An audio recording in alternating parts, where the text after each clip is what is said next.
Strongly ব্যারিকেডটা maintain করুন, barricade যাতে দুর্বল না হয়। আমাদের ইতিমধ্যে আমাদের 5 জনের একটা সমন্বয়ক টিম মন্ত্রণালয় গিয়েছে, তো সেই টিমটা না আসা পর্যন্ত আপনারা যে যেখানে আছেন স্ট্রং ভাবে অবস্থান করুন। আমাদের কোনোভাবে ব্যারিকেড দুর্বল করা যাবে না। আমাদের দাবি আদায়ের জন্য আমাদের চলমান লড়াই সংগ্রাম চলছে চলবে, আমাদের আন্দোলন চলছে চলবে। আপনারা যে যেখানে আছেন ব্যারিকেডটা স্ট্রং ভাবে মেনটেন করুন।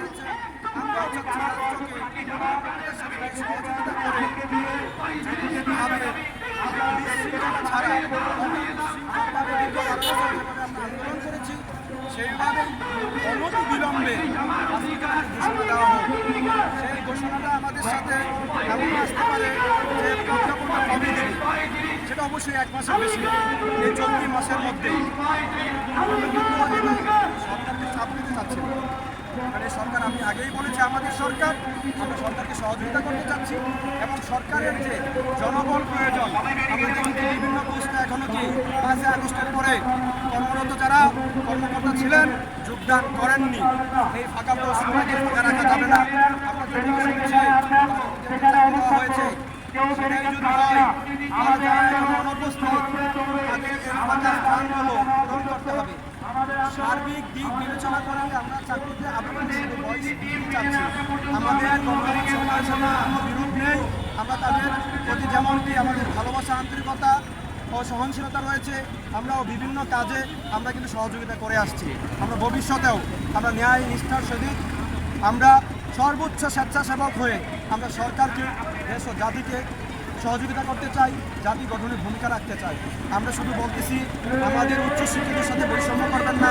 আমাদের স্বৈরাচার সরকার, আপনার ফেস্টিভ সরকার দীর্ঘ 12 বছর যে তামাশা করেছে, আমাদেরকে যে প্রশাসন করেছে, আমাদের বিরুদ্ধে যে মামলা দিয়েছে, আমাদের সেই মামলাগুলো প্রত্যাহার করা হোক, প্রত্যাহার করা হোক, এটাই আমাদের দাবি।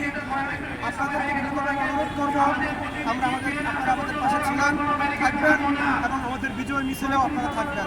ধন্যবাদ সবাইকে। ভাই,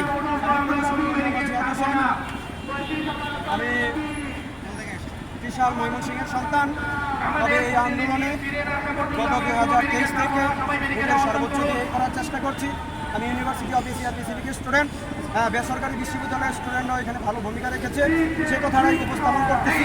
শুধু সরকারি বিশ্ববিদ্যালয় বা সরকারি কলেজ এখানে এসেছে তা না, এখানে সব শ্রেণীর পেশার যারা এখন ছাত্র থেকে পেশায় এসেছেন তারাও যেমন এসেছে এবং সকল প্রতিষ্ঠানের সাবেক বর্তমান শিক্ষার্থীদের একটা সরব উপস্থিতি রয়েছে।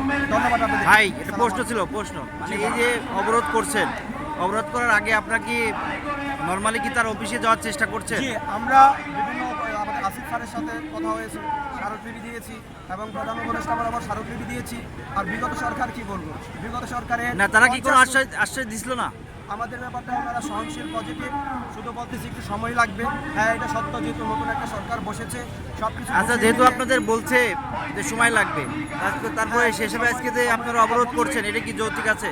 জি, তারা যে সময় চেয়েছে, আমি মনে করি যৌক্তিক আছে, কারণ একটা সরকার মাত্র বসেছে, ওদেরকে দেশের একটা ভারসাম্যপূর্ণ পরিবেশ যৌক্তিক আছে, তারপরেও যে আপনারা সারাদিন অবরোধ করে রাখছেন, ওনাদেরকে প্রতিষ্ঠা করতে হবে।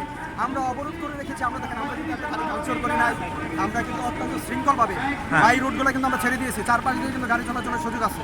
হ্যাঁ, তাহলে আমরা কিন্তু ওই দিকটাও বিবেচনা করতেছি এবং প্রত্যেকটা অ্যাম্বুলেন্স আর শিশু বাচ্চা যদি থাকে, শিশু বাচ্চাদেরকে কিন্তু আমরা ছেড়ে দিচ্ছি, কারণ শিশুদের সাথে তো আমরা এইটা দেখাইতে পারি না, ওদেরকে কিন্তু আমরা ভালোবাসা দিয়ে কি আমাদের না, সবাই তো আসলে একটু সময় চায়, তাই না? তাই সেহেতু সময়ের কথা বলছে, আপনারা এই যে আমরা ওনাদের কথাতে যথেষ্ট আশাবাদী এবং আমরা বেশি সময় দিতে চাচ্ছি না। একটা প্রজ্ঞাপন দিয়ে দিই, প্রজ্ঞাপন দেওয়ার পরে আপনারা একটু সময় নিতে পারেন বাস্তবায়নের জন্য, কিন্তু একটা অগ্রগতি হোক, এক ধাপ এগিয়ে যান। আমাদের কথা এইটুকুই যে যেখানে আছে সেখান থেকে আমাদের উন্নতি হোক, আর আমরা যেন এইখানেই না পড়ে থাকি। ধন্যবাদ।